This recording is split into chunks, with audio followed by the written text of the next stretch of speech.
먼저 제가 말씀과 함께 11페이지를 읽겠습니다.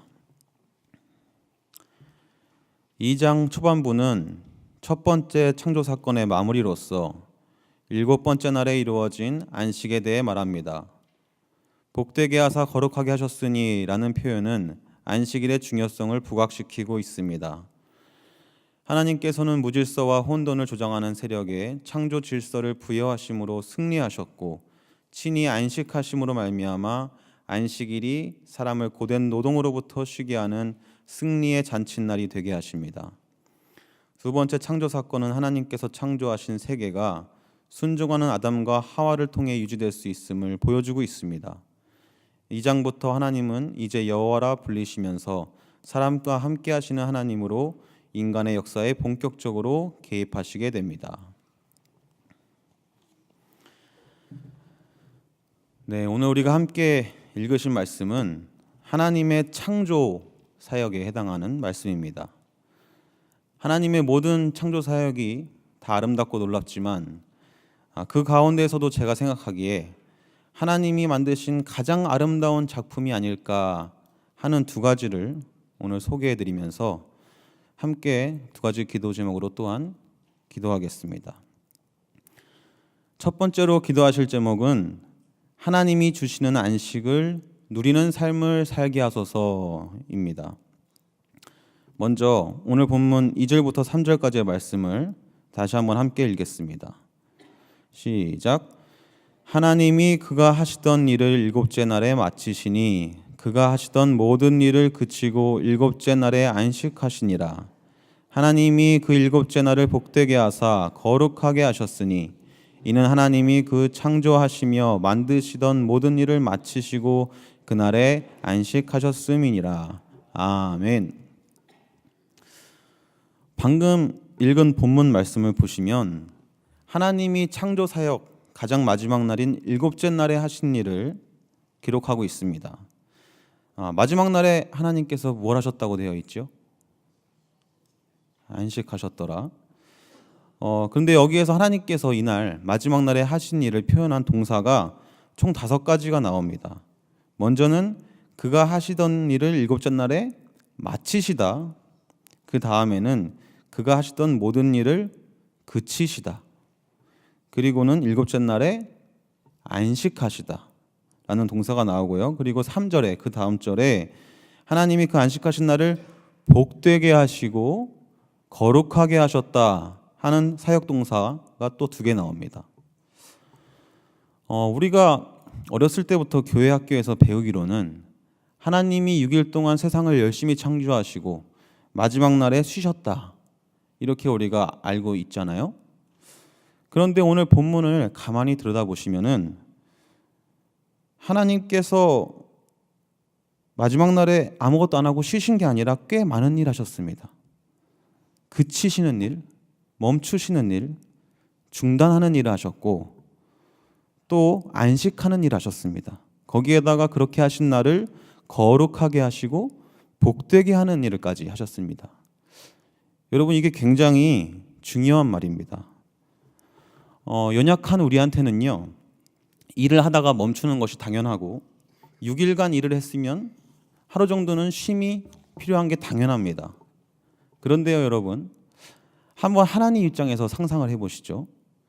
하나님은 일을 멈추지 않으실 수도 있고 쉬지 않으실 수도 있습니다. 그렇지 않나요? 우리는 시작이 있으면 끝이 있다 라는 말이 너무나 당연하게 느껴지는데 한번 잘 생각해 보시면 하나님이 이 세상을 창조하시고 세상의 질서를 만드시기 그 이전에 혼돈과 무질서의 상태에 있을 때는 사실 시작이라는 것도 또 끝이라는 것조차도 없었습니다. 쉽게 말해서 시작이라는 개념과 우리가 알고 있는 마침이라는 개념조차도 하나님께서 이 세상을 창조하실 적에 이 세상의 질서를 창조하실 적에 만드신 것이다 라는 말입니다. 만약 하나님께서 끝을 만들지 않으셨다면 이 세상은 어떻게 되었을까요? 한번 생각해 보시죠. 사람이 태어나서 때가 되면 삶을 마치고 죽어야 하는데 영원히 죽지 않고 삶을 산다. 과연 그 삶이 더 아름답고 행복할까요? 그런 사람들이, 죽지 않는 사람들이 계속 끊임없이 늘어나면 아마 이 세상은 더 혼란스러워지는, 삶은 아무런 의미가 없어지는 그런 요지경이 될 겁니다. 그런 의미에서 하나님께서 당신이 창조하신 이 피조 세계를 위해서, 더 나아가서는 우리를 위해서 마치는 것과 멈추는 것과 또한 안식하는 것을 창조하셨다, 이렇게 생각해 볼 수 있습니다. 또한 이 맞춤, 멈춤, 그리고 안식이 우리에게 너무나 중요한 것이기에 이날을 특별히 복되게 하시고 또 거룩하게 하셨다. 그래서 하나님께서는 창조하신 총 7가지 날 중에서 유일하게 마지막 날만 직접 복되게 하고 거룩하게 하셨다 하고 이렇게 성경에서는 기록하고 있습니다. 여러분 어떠신가요? 그렇게 생각하시니까 마지막 날에 하나님께서 안식하셨더라 하는 말에 좀 새롭게 다가오시죠. 그런데 문제는요, 하나님은 우리를 위해서 이렇게 친히 쉼과 안식을 창조해 주셨는데 정작 우리는 그걸 잘 못 누리고 살고 있다 하는 게 문제입니다. 요즘 서점에 가보시면은 사람들이 우리가 살아가고 있는 이 무한 경쟁의 자본주의 사회를 일컬어 피로사회라고 이야기를 합니다. 이 피로사회가 뭔가 하니까 사람들로 하여금 정신이나 몸이 지치고 피로감을 갖게 하는 사회이고, 또한 그 사회 구성원들은 지치고 힘들지만 그 피로감에서 벗어날 수 없는 사회를 가리켜서 피로사회라고 한다고 합니다. 피로사회가 되는 원인이 뭐냐 하고 보니까 이 사회가 끊임없이 성과를 요구하기 때문이라고 합니다. 성과. 이 사회에서는 인간답게 살기 위해서는 눈에 보이는 성과를 만들어내야만 합니다. 학생은 공부를 열심히 해서 성적이라는 성과를 내야 하고, 청년들은 스펙을 쌓아서 번듯한 직장에 취업해야 하는 성과를 내야 하고, 또 부모는 자식 뒷바라지 열심히 해서 좋은 대학 보내고 시집장가 잘 보내야 하는 성과를 내야 합니다. 또 노후 자금이라는 성과도 있어야만 사람답게 살 수 있습니다. 이런 성과들이 없이는 인간답게 살 수 없는, 인간의 존엄함을 지킬 수가 없는 사회가 바로 오늘날 우리가 살아가고 있는 피로사회다 하는 말입니다. 그렇기 때문에 이 사회에 살아가는 사람들은 그 성과를 얻기 위해서 어떤 사람은 자발적으로 쉼과 안식을 반납하고 기계처럼 일하면서 사는 삶을 선택합니다. 또 어떤 사람은 그러고 싶지는 않지만 사람답게 살기 위해서 어쩔 수 없이 쉼과 안식을 포기하고 억지로 버티며 살아가는 사람들도 있습니다. 결과적으로 이 피로사에서는 누구도 안식을 누리지 못하고 있는 것입니다. 그런데 여러분, 이 시간 꼭 기억하시기 바랍니다. 우리 하나님께서는 애굽에서 고된 노역을 하며 종살이하던 이스라엘 백성들을 거기에 그대로 내버려 두지 않으시고 구원해 내셨듯이 또한 우리를 이 무한 경쟁의 사회, 피로 사회로부터 구원하길 원하십니다. 하나님은 출애굽한 이스라엘 백성에게 계명을 주시면서 이렇게 말씀하셨습니다. 안식일을 거룩하게 지켜라.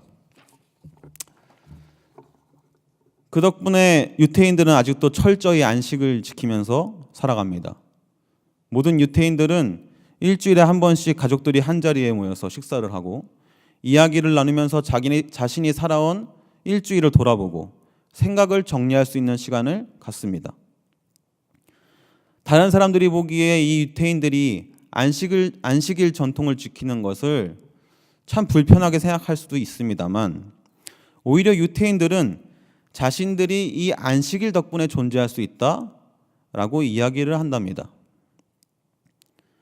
하나님께서 안식일을 지키라는 계명에 담은 그 뜻은 끝없는 욕망에 사로잡혀서 벗어나지 못하는 모든 이들에게 하나님께서는 쉼과 안식을 주기 원하신다 하는 것입니다.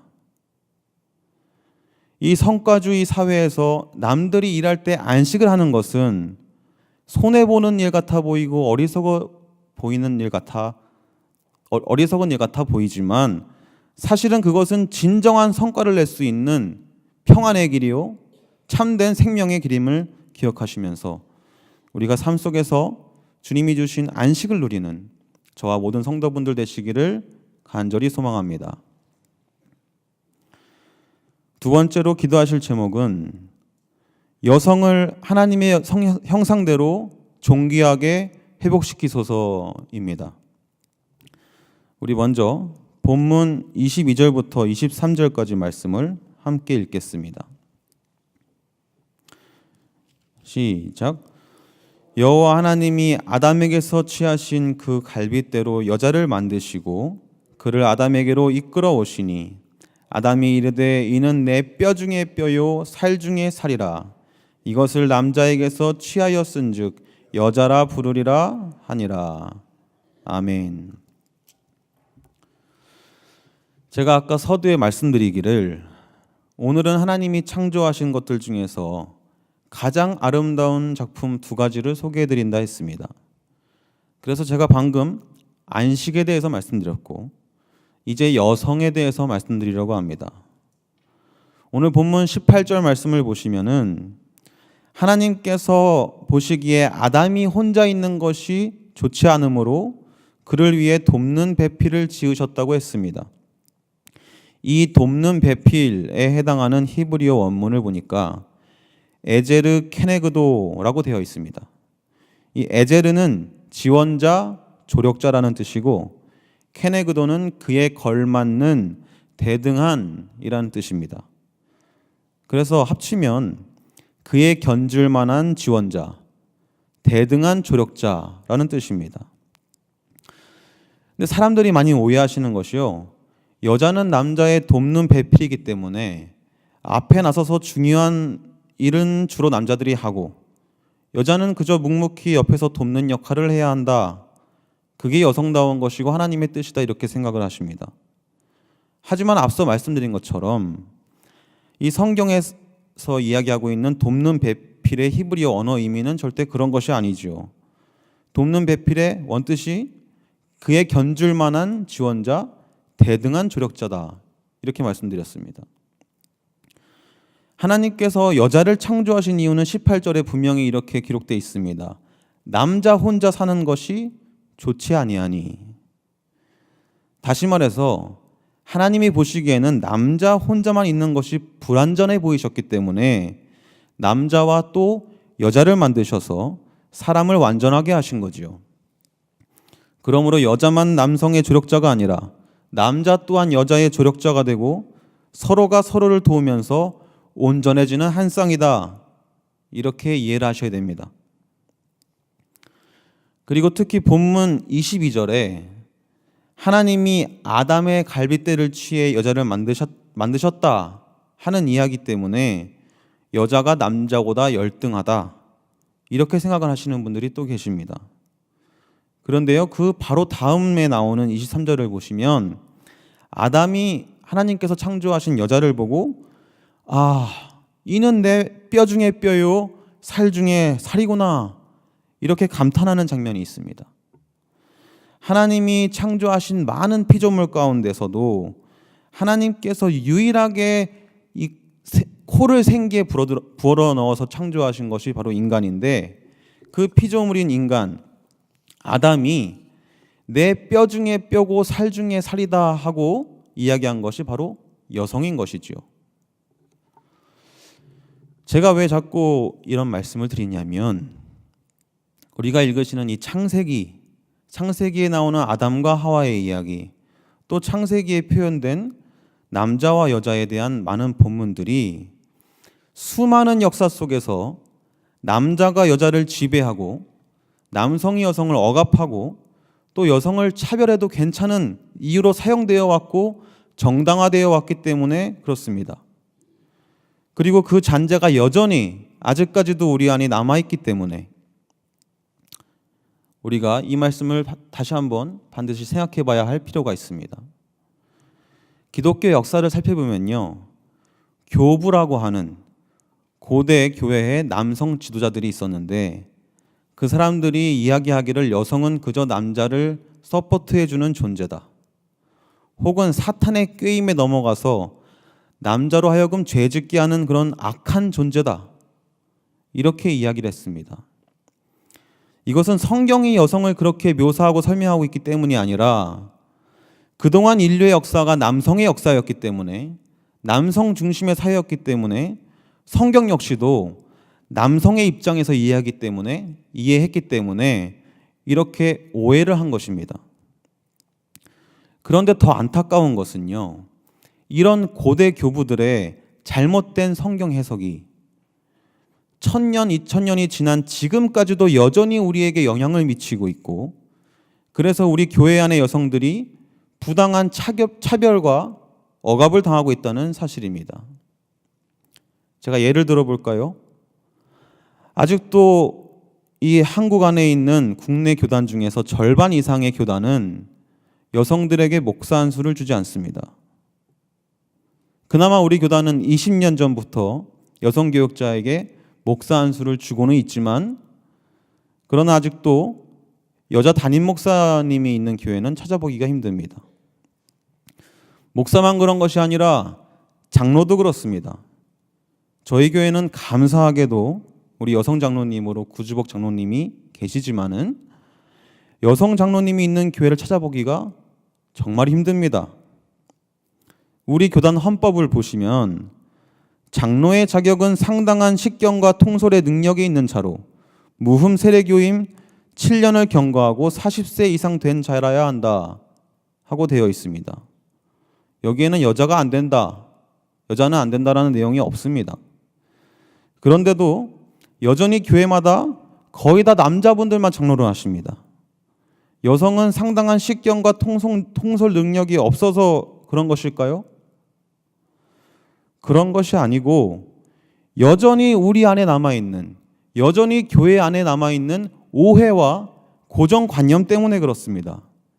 이 오해와 고정관념을 깨부수고 과감하게 생각을 바꾸는 것이 하나님의 뜻하신 바, 하나님이 지으신 바 여성의 모습을 있는 그대로 받아들이는 것이야말로 하나님의 형상대로 창조된 여성의 존귀함을 회복하는 길입니다. 우리가 어제 읽으신 창세기 1장 27절 말씀을 보시면 하나님이 자기 형상 곧 하나님의 형상대로 사람을 창조하시되 남자와 여자를 창조하시고 이렇게 되어 있습니다. 여자와 남자가 모두 똑같이 하나님의 형상대로 창조받았다. 여러분, 이걸 꼭 기억하셔야 됩니다. 기독교 역사에서 아주 잘못 이해된 여성에 대한 편견과 오해, 이것을 바로잡고 여성과 남성이 서로가 서로를 존중하며 존귀하게 여기며 돕는 배필이 되어줌으로써 우리가 진정으로 하나님이 원하시는 온전한 모습이 될 수가 있습니다. 바로 이것이 오늘날 우리 한국교회의 성도들이 풀어야 할 아주 중요한 과제 중에 하나입니다. 이 일을 위해서 특히 저 같은 남성 성도들 분들께서 앞장서 노력해 주시기를 부탁드립니다. 우리 이 시간 함께 두 가지 기도 제목을 놓고 기도하겠습니다. 먼저는 우리가 끝없는 욕심으로부터 벗어나 하나님이 우리에게 주신 쉼과 안식을 누리게 하옵소서. 그리고 여성과 남성이 모두 하나님의 형상대로 하나님의 창조하신 모습대로 서로 돕고 섬기며 아름다운 동역자로 살아가게 하옵소서. 이 두 가지 기도 제목으로 함께 기도하시겠습니다. 주여 믿습니다. 주여 믿습니다. 주여 믿습니다.